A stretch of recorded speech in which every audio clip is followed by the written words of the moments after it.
Boa noite, Matildes e Matildos. Vocês já ouviram falar que nós, brasileiros, temos síndrome de vira-lata? Que nós achamos que aqui no Brasil, que os nossos não são capazes de criar, nunca criam grandes coisas que deixam um nome na posteridade? E se eu te disser que nós temos grandes invenções que mudaram a história, que mudaram a maneira de se conduzir algo no mundo e que foram invenções brasileiras? Exatamente. Todos nós conhecemos Alberto Santos Dumont, claro, né? Pai da aviação, do 14 bis.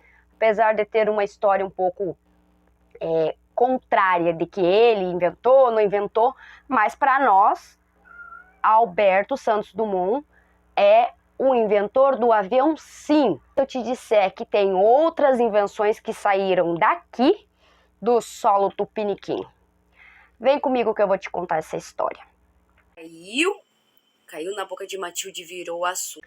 Hoje nós vamos falar de 8 invenções feitas por mãos tupiniquins, feita por brasileiros. Nem tanto. Vamos lá. Primeira invenção feita por um brasileiro que entrou para a história e modificou a maneira de acontecer as coisas foi o rádio. Se você jogar no Google hoje, você vai ver que está lá escrito que o inventor do rádio foi Guglielmo Marconi. Mas a história não é bem assim. Guglielmo Marconi, ele deu uma melhorada numa invenção que já existia do padre Roberto Landel. Isto, alguns anos antes de Guglielmo Marconi, já tinha inventado esse negócio estranho aqui, esse aparelho estranho, e conseguiu transmitir a voz para várias pessoas em um raio de 8 quilômetros. Porém, em 1909, o Guglielmo Marconi foi, com a invenção dele, com o protótipo dele do rádio que ele tinha, do modelo que depois ficaria conhecido como rádio de transmissão de voz, que ele tinha construído a partir de informações que ele tinha tido sobre o modelo que o padre tinha construído. Ele registrou a patente, então registrou o filho é dele. Entenderam? Se você jogar no Google, tem uma lista de inventores brasileiros injustiçados. Além do Alberto Santos Dumont, o padre Roberto Landel tá lá também. Segunda invenção tupiniquim, feita por nosso povo. Esta é uma coisa que mudou a questão da vida e da morte. Como assim? Eu estou falando do antídoto contra venenos de cobra. O médico Vital Brasil, um médico que se formou na Faculdade de Medicina do Rio de Janeiro em 1891, era um médico sanitarista que logo após se formou já se deparou com uma epidemia de cólera, febre amarela e peste bubônica. E ele trabalhando no campo, né? O campo que eu falo é no grupo de socorro e de atendimento às pessoas com essas doenças. Ele percebeu que muitas dessas pessoas eram pessoas que moravam na zona rural, que residiam em fazendas, sítios ou mais afastado da cidade, isso levando em consideração que nós estamos falando de 1891, né? 1890, então aquela época as grandes cidades ainda não tinham estrutura como nós vemos hoje, então era tudo muito longe, e que essas pessoas que residiam nos campos, nas fazendas, os agricultores, eles sofriam muito com uma coisa que era a picada de cobras peçonhentas. Muitas pessoas perdiam membros, morriam devido à picada de cobra, picada de cascavel, de jararaca, de várias espécies peçonhentas. Então, o médico Vital Brasil falou assim, olha, eu vou ver se eu consigo ajudar descobrindo esse negócio aí.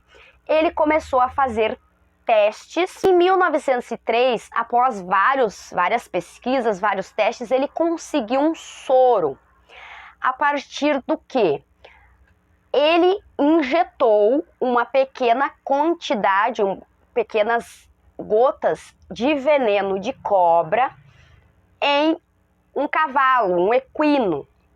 E o sangue deste animal, o sangue do cavalo, ele fez todo um processo lá dentro do metabolismo do animal e criou anticorpo para aquele veneno.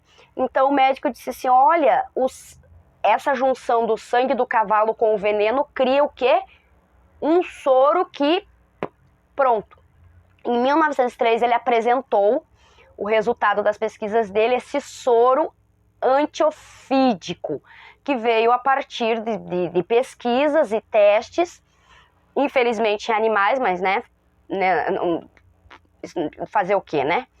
E eles conseguiu criar um soro para, na época, as principais espécies de cobra. Ele só conseguiu concluir este estudo e essa pesquisa porque 2 anos antes da descoberta dele revelar para o mundo, dele publicar num artigo, numa revista médica, a descoberta do soro antiofídico, ele ganhou do governo do estado de São Paulo uma fazenda chamada Butantã. Já ouviram falar desse nome?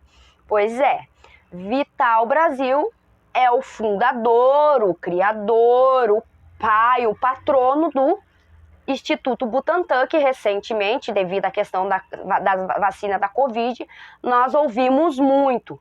Mas o Instituto Butantã, ele desde a época de Vital Brasil, quando ele descobriu esse soro antiofídico, é referência aqui no país na produção de soro para picadas de animais peçonhentos. Hoje, no Brasil, nós temos soro antiofídico para todas as espécies de cobra que nós encontramos aqui.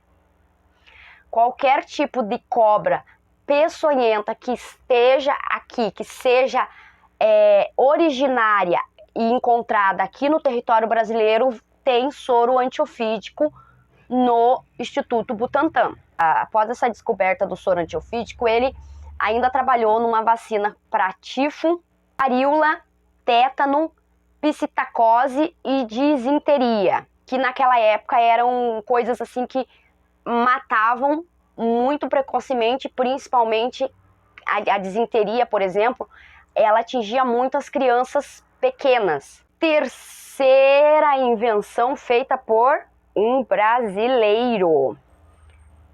Máquina de escrever. Quem tem mais de 30 anos, com certeza deve ter feito talvez um curso de datilografia na escola. Máquina de escrever, antes do computador, era o que tinha nos escritórios para redigir documentos, cartas, contratos, enfim, absolutamente tudo. E a máquina de escrever, ela foi criada por um outro padre, o padre Francisco João de Azevedo, em 1861. Ele construiu uma máquina de escrever que parecia com um piano. Ela é bem grandona aqui, ó. Ela tinha 14 teclas e cada tecla tinha uma haste. No final dessa haste tinha uma letra e ponto. Tinha mais de um. Tinha todas as letras do alfabeto e mais ortográficos. Ponto de exclamação, ponto e vírgula, ponto de interrogação e o ponto. A máquina de escrever ela foi feita totalmente artesanal em madeira de jacarandá. E em 1861, a máquina foi apresentada numa exposição agrícola e industrial de Pernambuco, onde estava presente Dom Pedro II, que premiou o padre Francisco com a medalha de ouro por esta invenção.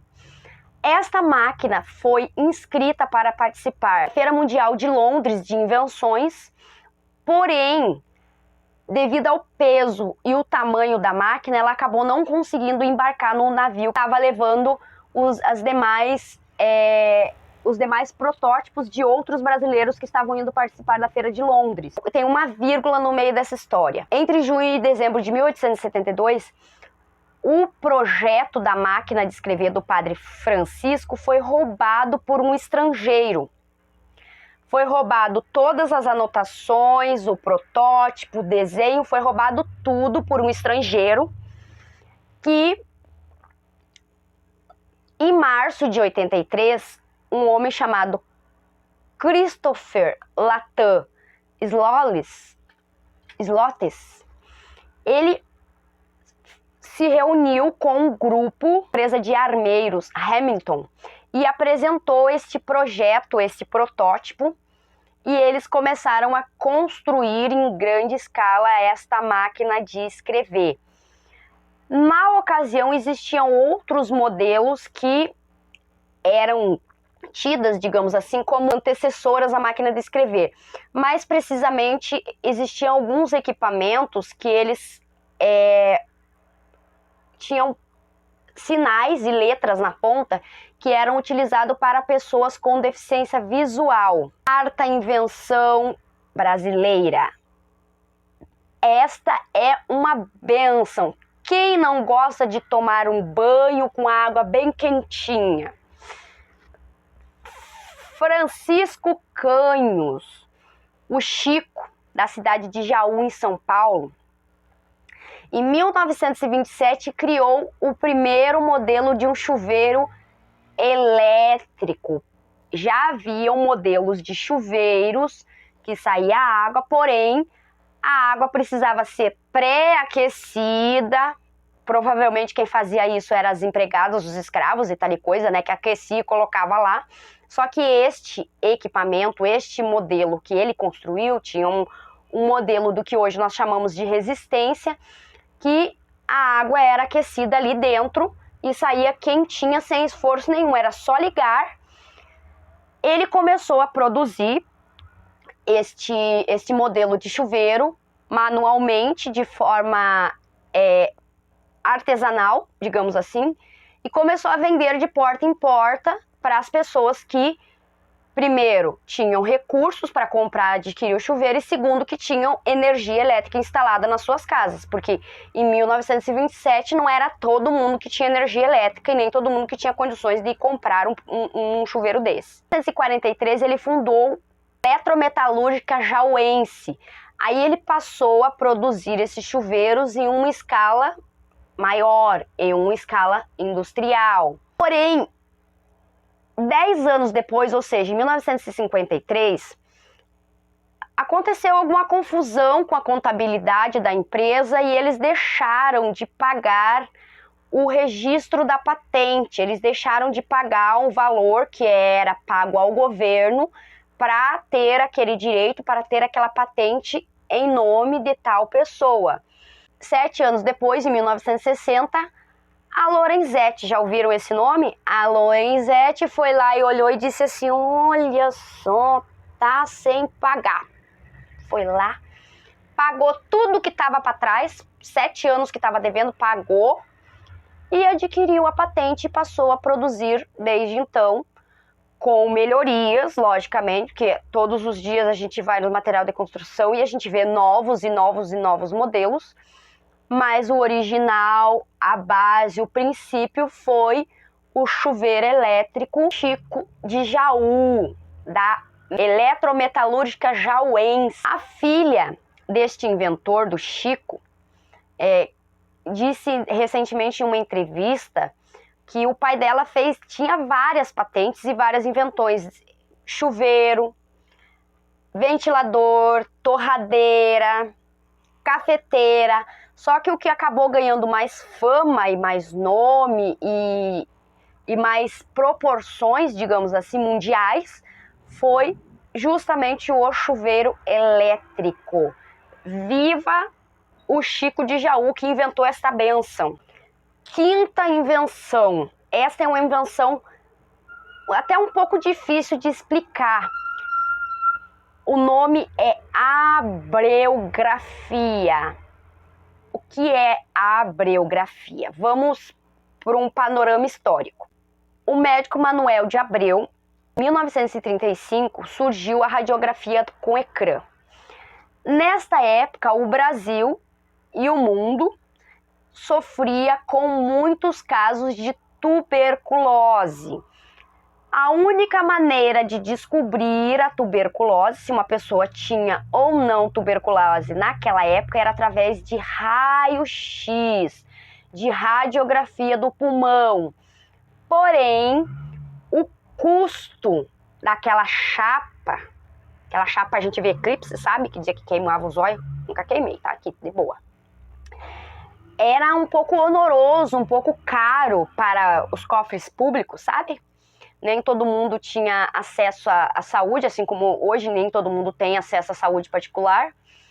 E este médico, ele queria criar um sistema que ele conseguisse detectar a tuberculose já no início, porque ele percebeu que as pessoas que chegavam aos consultórios e aos hospitais, elas já chegavam com uma gravidade muito grande do quadro da tuberculose. Quando ele criou esse aparelho, ele deu o nome de Roentgenfotografia, em homenagem ao criador do raio-x.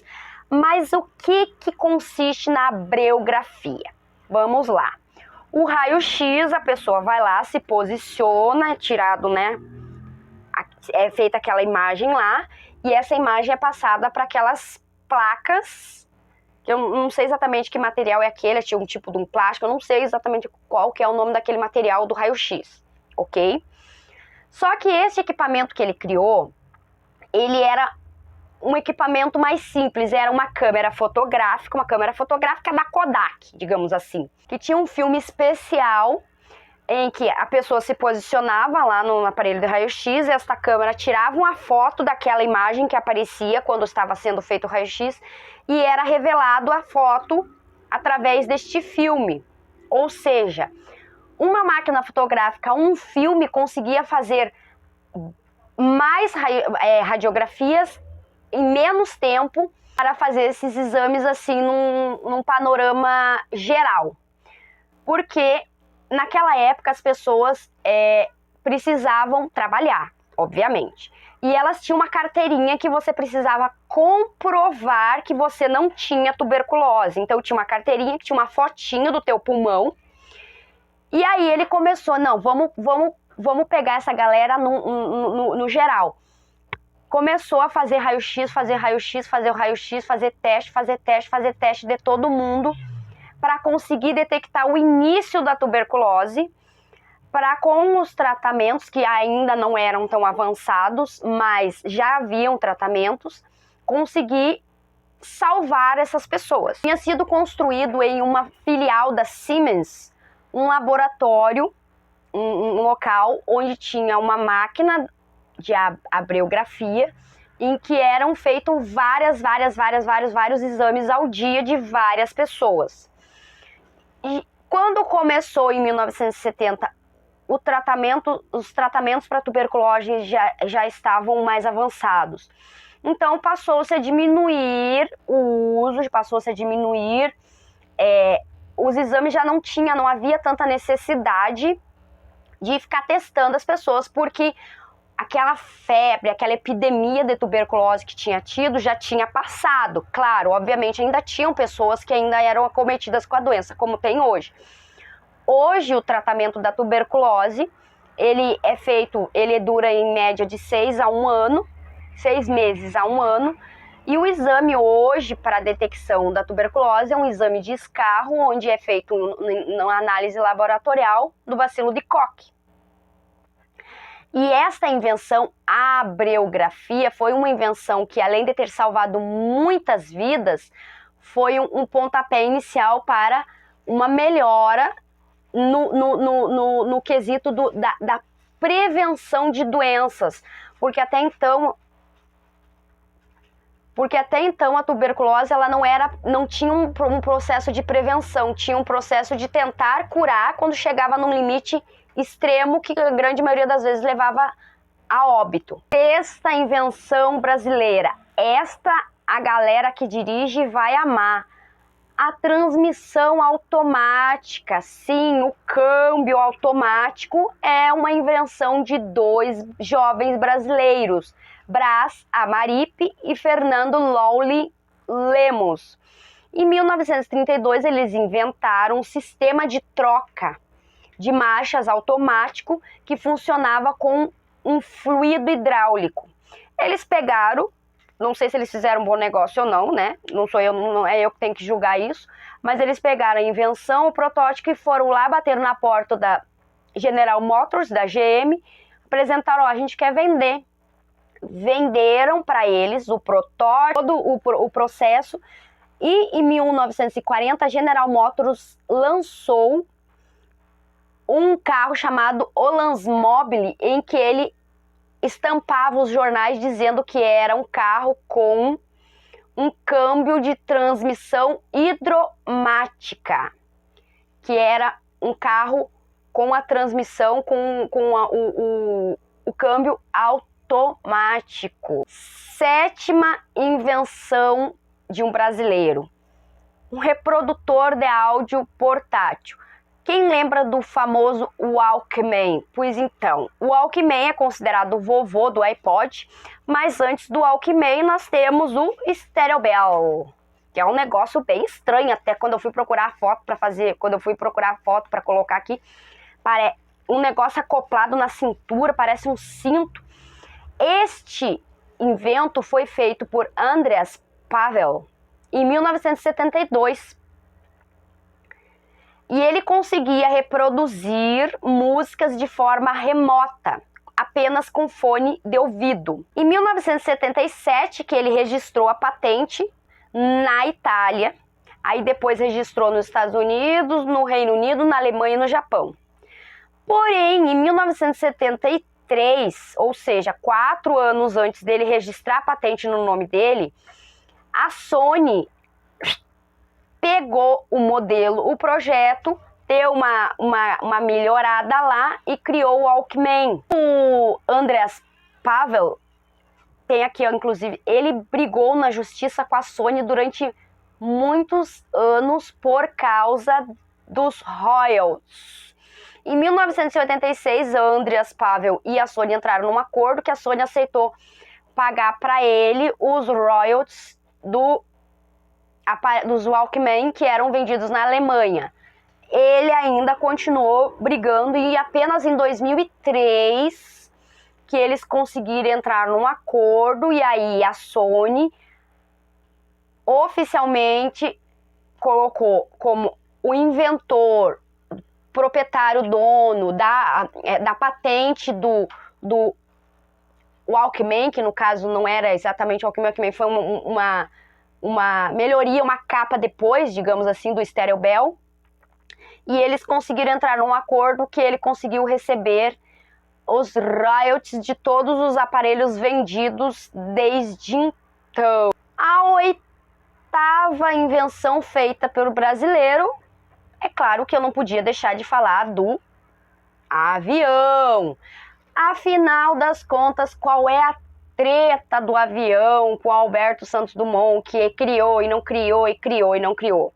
Alberto Santos Dumont fez o primeiro voo público no dia 23 de outubro de 1906 no Aeroclube de Paris, na França. O Aeroclube de Paris foi fundado em 1898 e até então era eles que ditavam as regras e normas do que era avião e do que não era avião. Ou do que poderia ser avião, né? Porque até então não existia, né? Do que poderia, né? Ele fez um voo de 200 metros, 21,5 segundos. Porém,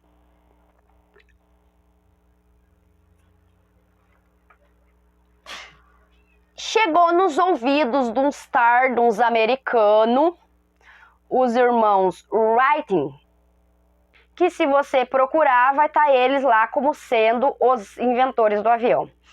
Chegou nos ouvidos dele lá nos Estados Unidos que o Alberto Santos Dumont tinha feito um voo, tinha decolado lá em outubro de 1906 E aí eles disseram assim, não, mas peraí, o nosso protótipo, que o protótipo do Santos Dumont era o 14 bis.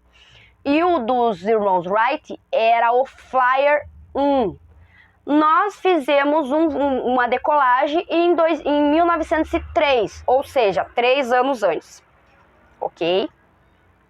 Só que o Aeroclube de Paris disse, não, ele fez o voo dele aqui, a gente viu, ele não, o protótipo, o 14 bis, ele não precisou de impulsão para sair do chão. Segundo informações, o Flyer 1 dos irmãos Wright, ele precisou ser catapultado para poder pegar impulso e sair do chão e subir. Porém, segundo relatos de testemunhas, ele conseguiu voar, subir até 260 metros e ficou 59 segundos no ar. O Aeroclube de Paris ainda não estava satisfeito, não. Então, mande provas. Eles juntaram lá provas, protótipo, anotações e mandaram para lá. Aí o Aeroclube disse, olha, 1903, 1906, 3 anos antes. Realmente não dá para dizer que não foi. E aí eles consideraram como sendo o Flyer 1, os irmãos Wright, como sendo os inventores do avião. Porém, tem uma pegadinha nessa história aí. Qual é? O Flyer 1, em questões de qualidade do equipamento, digamos assim, ele era bem inferior ao 14 bis. E somente o Flyer 3, ou seja, 2 protótipos à frente, que eles conseguiram efetivamente fazer um voo e conseguiram ficar mais de 3 horas sobrevoando, que aí sim foi considerado, ok, avião. Mas aí, exatamente por isso, aqui no Brasil, os brasileiros, os institutos, as escolas consideram Santos Dumont o inventor do avião. A grande maioria dos demais países no mundo consideram os irmãos Wright.